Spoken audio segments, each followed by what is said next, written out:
Ce qu'ils ont annoncé, c'est encore pire que ce qu'on pouvait imaginer. Donc, ils annoncent bien la fin définitive des hauts fourneaux, l'arrêt définitif. Aucun investissement pour l'instant n'est annoncé. C'est la moitié de l'usine qui disparaît. C'est en tout et pour tout, on est à 1500 suppressions d'emplois, sans compter les emplois indirects.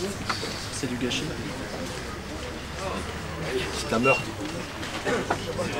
Meurtre social. Bah, écoutez, aujourd'hui, c'est une journée catastrophique pour la sidérurgie en Lorraine, hein, vu ce qui vient d'être annoncé. Fermeture définitive des 2 hauts fourneaux, 629 emplois supprimés, un accord de méthode sous 15 jours. Plus catastrophique que ça, je crois qu'on ne peut pas entendre. Hein. L'écœurement de voir un prédateur comme M. Mittal de fermer des installations comme celle-là, c'est une honte. C'est un génocide.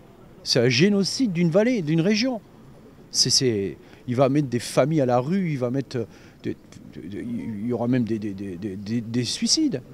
On ne sait pas où on va travailler par la suite. Parce que notre entreprise, elle peut nous donner du travail, mais des miracles, elle ne peut pas en faire. Elle ne peut pas enlever un poste à une autre pour nous le donner à nous.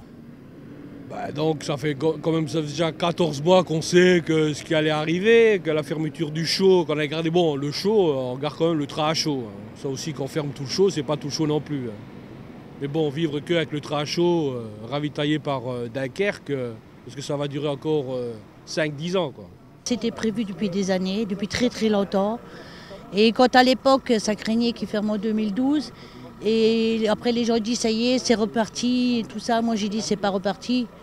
C'est toujours là d'actualité qu'elle fermera en 2012. Nous, ça fait 14 mois qu'on se bat, hein, et on ne lâchera pas l'affaire, quoi. On n'a plus rien à perdre. On n'a plus rien à perdre. Si je dois me retrouver au Pôle emploi, je me retrouverai au Pôle emploi, mais je vais faire quoi? On m'a toujours dit de faire sidérurgiste.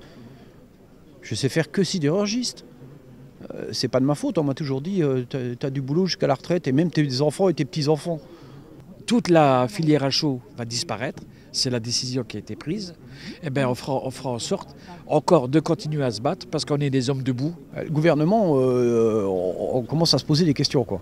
On commence vraiment à se poser des questions, hein, parce qu'il nous avait promis certaines choses. Quand Hollande était venu, il nous avait promis certaines choses. On s'aperçoit que c'est plus ça, qu'il va falloir négocier avec Mittal, mais on ne peut plus négocier avec M. Mittal. On voit bien qu'il ne veut plus rien savoir de la région Lorraine. Donc quand c'est comme ça, que le gouvernement prenne ses responsabilités, parce que nous, on ne laissera pas passer. C'est clair que le gouvernement il manque de courage politique, c'est clair. Hein. Sur ce coup-là, il peut encore s'améliorer, et c'est le but un peu de notre action d'aujourd'hui. On va mobiliser, on va bloquer toute l'usine, et on va rappeler à M. Mittal, qui est notre principal ennemi, et le gouvernement qui doit faire son travail, qu'il y a encore du grain à moudre et qu'on va essayer d'inverser la tendance.